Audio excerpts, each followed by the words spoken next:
कि भारतीय जनता पार्टी ने जो सनातन धर्म के लिए जो काम किया है उसके हम लोग ऋणी हो गए हैं। बीजेपी जो पार्टी है वो हिंदूवादी पार्टी है। एक अन्याय चला आ रहा है कि ब्राह्मण हैं और उनके लिए कुछ भी आरक्षित नहीं है चीज़ें। ब्राह्मण क्या है, मतलब ऊंची जाति का गरीब है तो उसके लिए कुछ भी नहीं है। वेतनमान बढ़ाया जाए ब्राह्मणों का। वैकेंसी वगैरह बहुत कमी आ रही है अभी। मध्य प्रदेश में लोकसभा चुनाव का माहौल है। ऐसे में सभी राजनीतिक दल भी सभी समाज और वर्गों के बीच भी पहुंचते हैं, उनकी बातें, उनकी मांगें, उनकी समस्याएं भी सुनते हैं। लेकिन सब वर्ग और समाजों की भी अपनी अपनी कुछ मांगें होती हैं और इस बार लोकसभा चुनाव में ब्राह्मण समाज क्या कुछ मुद्दे सामने रखकर वोट करेगा, उनसे बात करने के लिए यहाँ पर आप देखेंगे तमाम ब्राह्मण समाज से जुड़े हुए लोग हैं और उनसे जानेंगे कि जब वो वोट करने जाएंगे तो उनके सामने क्या कुछ मुद्दे होंगे, क्योंकि जाहिर सी बात है सबके सामने अपनी कुछ समस्याएँ होती हैं, कुछ उनकी मांगें होती हैं। राजनीतिक दल से वो क्या चाहते हैं और क्या कुछ उनकी बातों को सुना जाए तब वो वोट करेंगे।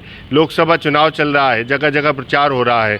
आप देख रहे हैं कि अलग अलग समाजों के बीच भी राजनीतिक दल के लोग पहुंचते हैं, वोट मांगते हैं, तो वो अपनी बात रखते हैं। आप लोग क्या कुछ बातें उनके सामने रख रहे हैं या क्या मुद्दे हैं जिसको देखकर आप लोग वोट करेंगे? देखिए, निश्चित तौर पर ब्राह्मण समाज एक अग्रणी भूमिका में रहा है और रहता रहेगा। देखिए, प्रदेश की और देश की दो अलग अलग मुद्दे होते हैं। प्रदेश में जैसे मध्य प्रदेश है, मध्य प्रदेश का एक अलग मुद्दा है और देश का एक अलग मुद्दा है।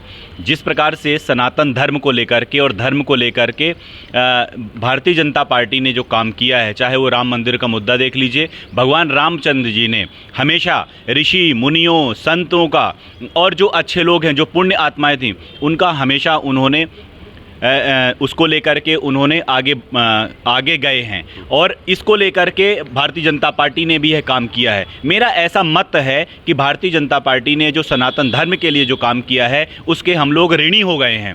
तो मैं देश के लिए भी और प्रदेश के लिए भी अगर भारतीय जनता पार्टी आती है, मैं किसी पार्टी विशेष की बात नहीं कर रहा था, लेकिन जिस प्रकार से ये लगातार 1, 2 साल, 4 साल, 5 सालों में देश की जो दिशा और दशा बदली गई है उसको लेकर मैं चाहूंगा कि ब्राह्मण समाज भारतीय जनता पार्टी को वोट करे। और भारतीय जनता पार्टी एक राजनीतिक दल की ओर मैं अपना वक्तव्य नहीं रखना चाह रहा हूं, लेकिन जिस प्रकार से देश में हम सबको एक ऐसी परछाई देने की कोशिश की गई है, सनातन धर्म की रक्षा करने की कोशिश की गई है, तो मैं चाहूंगा कि भारतीय जनता पार्टी को एक बार पुनः देश के पटल शिखर पर लेके आया जाए। लेकिन कांग्रेस तो ये अक्सर कहती है कि भाजपा जो है वो समाज का और धर्म के नाम पर राजनीति करती है, तो आपको ऐसा लगता है कि ये सही दिशा में जा रही है राजनीति? हाँ, बहुत सही प्रश्न करा आपने। कांग्रेस किस जाति और धर्म को लेकर के बात कर रही है? राहुल गांधी की किस तरीके की बात करते हैं? उनको समझ भी नहीं आता है कि जब वो किसी भी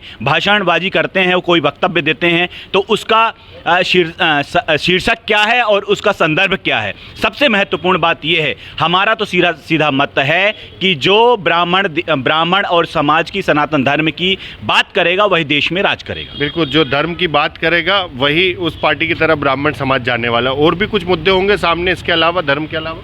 हाँ, धर्म तो ठीक है। बीजेपी जो पार्टी है वो हिंदूवादी पार्टी है। अब हमारे जो भोपाल के प्रत्याशी खड़े हुए हैं आलोक शर्मा जी, वो भी ब्राह्मण ही हैं और मेरे ख्याल से जहाँ तक वो पिछली बार महापौर भी थे तो भी उन्हें ब्राह्मणों को सपोर्ट काफ़ी किया उनने। तो मेरे ख्याल से इस बार बीजेपी ही आएगी। नहीं, लेकिन इस बार जो कांग्रेस ने प्रत्याशी उतारा अरुण श्रीवास्तव, वो कहा कि कायस्थ भोपाल में ज़्यादा वोटर्स हैं ब्राह्मणों के मुकाबले, इसलिए तो ये कायस्थ और ब्राह्मण वाली इस बार सीट देखने को मिलेगी। नहीं, ऐसा तो खैर नहीं है। तो कास्ट तो वो ठीक है अपनी जगह, जो भी है उनको तो कोई जानता ही नहीं एक्चुअली। हाँ, जो आलोक शर्मा जी उनको तो सभी जानते हैं।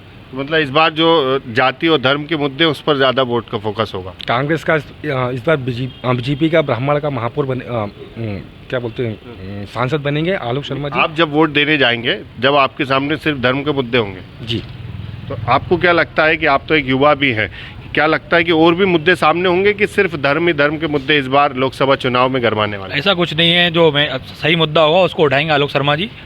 और भाजपा जो सरकार है वो हिंदुत्व की सरकार है, वो हिंदुत्व को सपोर्ट करती है। उन्होंने राम मंदिर का निर्माण करवाया है तो हिंदुत्व को सपोर्ट करती है वो, तो हम हमेशा उसको सपोर्ट करेंगे। और भी कुछ मुद्दे रख के वोट करने जाएंगे आप लोग? कई तरह के मुद्दे हैं, जैसे राजनीतिक दल मैनिफेस्टो लेकर आते हैं, कई मांगे भी होती हैं आप लोग की, रोजगार की, शिक्षा की, क्षेत्र की, वो भी मुद्दे सामने होंगे कि सिर्फ धर्म? नहीं, देखिए ऐसा है कि बात धर्म की नहीं है, बात जो बीजेपी है काफ़ी अच्छा काम कर रही है। और रही बात अगर ब्राह्मण वर्ग की, तो ब्राह्मण वर्ग के साथ में जो एक अन्याय चला आ रहा है कि ब्राह्मण हैं और उनके लिए कुछ भी आरक्षित नहीं है चीज़ें, वो चीज़ें एक तो मिटाई जाएं, उसकी बहुत ज़रूरत है। क्योंकि ब्राह्मणों के लिए केवल धर्म ऊंचा कर दिया गया है, बाकी कर्म से उन्हें काफ़ी नीचे कर दिया गया है। तो ब्राह्मणों के हित में थोड़ा सा काम करे पार्टी अगर, और तो काफ़ी अच्छी होगी। केंद्र में जो भी पार्टी आए वो आरक्षण को समाप्त करे और फिर सशक्त लोगों को जी बिल्कुल, योग्यता के अनुसार काम कीजिए ना, आप आरक्षण बिल्कुल दीजिए, लेकिन योग्यता के अनुसार। ये नहीं कि अगर कोई नीची तबके का है तो उसे तुरंत आरक्षण दे दिया जाए, और ब्राह्मण भले भिक्षा मांग रहा हो लेकिन ब्राह्मण है तो उसे कुछ नहीं दिया जाए, तो ये गलत है।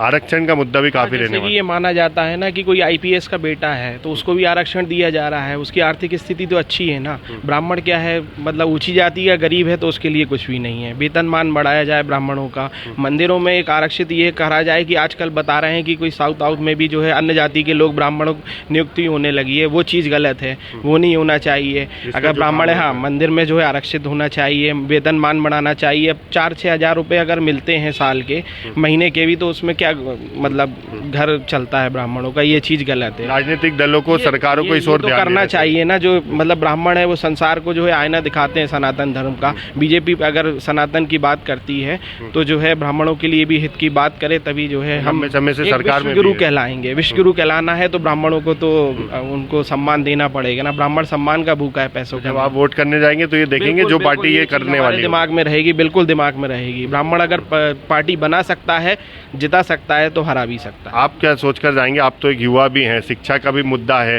रोजगार का भी मुद्दा है, कई तरह के मुद्दे सामने रखेंगे, क्या समझेंगे आप? मैं तो शिक्षा को देखते हुए ही अपना वोट दूंगा, जिसमें मेरे को अच्छा लगेगा मैं उसे करूंगा। फिर भी कैसा लगता है आपको कि इस बार सबसे ज़्यादा राजनीतिक दल तो सबके अलग अलग अपनी अपनी बातें हैं, लेकिन आपको क्या लगता है सबसे महत्वपूर्ण मुद्दे क्या रहने वाले हैं इस बार? सबसे युवाओं के लिए? महत्वपूर्ण मेरे को एजुकेशन को रिगार्डिंग लेके बात करूंगा मैं तो, क्योंकि मुझे लगता है कि जो वैकेंसी वगैरह है बहुत कमी आ रही हैं अभी, इसके रिगार्डिंग मैं बात करूंगा। और भी लोग हैं, उनसे बात करने की कोशिश करते हैं। भाई, जैसे आरक्षण के मुद्दे की बात अगर कही जाती है तो कई जगह पर, तो आप लोग ने भी सरकार के सामने कई बार आंदोलन किए हैं, सरकार के से बातचीत भी हुई है, कोई रास्ता निकल रहा अभी तक तो फिलहाल दिखा नहीं है। तो इस बार लोकसभा में आरक्षण भी मुद्दा रहने वाला है? बिल्कुल आरक्षण मुद्दा रहेगा इस बार, और कोशिश रहेगी भाजपा के आरक्षण का जो मुद्दा है उसको सही किया जाए।